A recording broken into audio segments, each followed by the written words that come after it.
நம்முடைய உடலில் நாம் என்னென்ன கஷ்டங்களை உணர்கிறோமோ அல்லது ஒரு மருத்துவரிடம் சென்று எனக்கு இந்த மாதிரியான தொந்தரவுகள் எல்லாம் இருக்கின்றன என்று சொல்லுகின்றோமோ அவைகளெல்லாம் நோயின் அறிகுறிகளாகும். அறிகுறிகள் மட்டுமே ஆகும், நோய்களின் மூல காரணம் அல்ல. எதனால் ஒரு நோய் தோன்றியதோ அந்த காரணத்தை தான், அதாவது மூல காரணத்தை தான் உண்மையில் நாம் நோய் என்று குறிப்பிட வேண்டும்.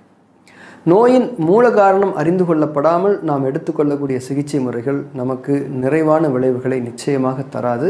மாறாக மிக பாதகமான விளைவுகளை நம்மில் அது ஏற்படுத்திவிடக்கூடும். பொதுவாக நோயின் அறிகுறிகள் என்பவை நோயின் வெளிப்பாட்டு வடிவங்களாகும்.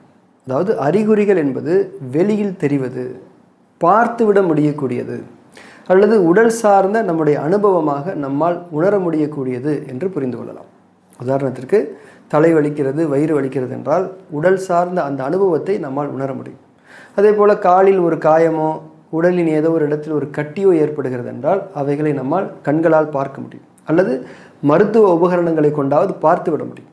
ஆக அறிகுறிகள் என்பவை உடல் சார்ந்தது என்று பொதுவாக நாம் புரிந்து கொள்வோம். ஆனால் மூல காரணம் என்பது முற்றிலும் மறைவானது, உடல் சார்ந்தது அல்ல.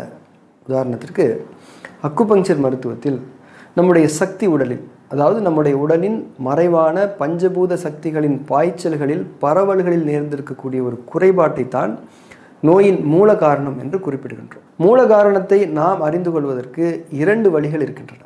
ஒன்று, நம்முடைய உடலின் மறைவான ஆற்றல்களை அடிப்படையாக கொண்ட அக்குபங்சர் மருத்துவம் போன்ற பல்வேறு மருத்துவ முறைகளை பற்றிய புரிதல்களை கொண்டிருப்பது. அதிலே நோயறிதல் கோட்பாடுகள், நாடி பரிசோதனை வழிமுறைகள் என்று தனியாகவே ஒரு தொகுப்பு இருக்கும். அதனை கொண்டு நாம் நோயினுடைய மூல காரணங்களை பற்றிய குறிப்புகளை நல்ல முறையில் அறிந்து கொள்ள முடியும்.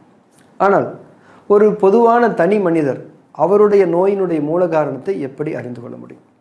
அது மிக மிக எளிதானது. அவருடைய மனதை அவர் கவனித்தாலே போதுமானது.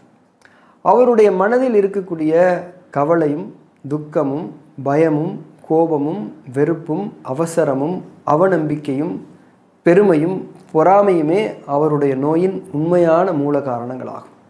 இதனை மிக எளிதில் மனிதர்களாகிய நாம் ஒவ்வொருவருமே உணர்ந்து கொள்ள முடியும்.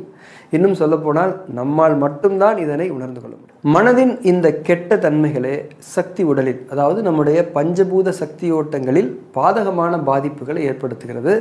அதனைத்தான் ஆற்றலை அடிப்படையாக கொண்ட அக்குபங்சர் போன்ற மருத்துவங்கள் நோயினுடைய மூல காரணங்கள் என்று குறிப்பிடுகின்றன. ஆனால் அதனை விட துல்லியமான மூல காரணம் நம்முடைய மனதில் இருக்கக்கூடிய நம்முடைய குணக்கேடுகளாகும் என்பதை நாம் உணர்ந்து கொண்டு அதனை நீக்கிக் கொள்வதற்கான வழிமுறைகளில் நம்மை தீவிரமாக ஈடுபடுத்திக் கொள்ள வேண்டும்.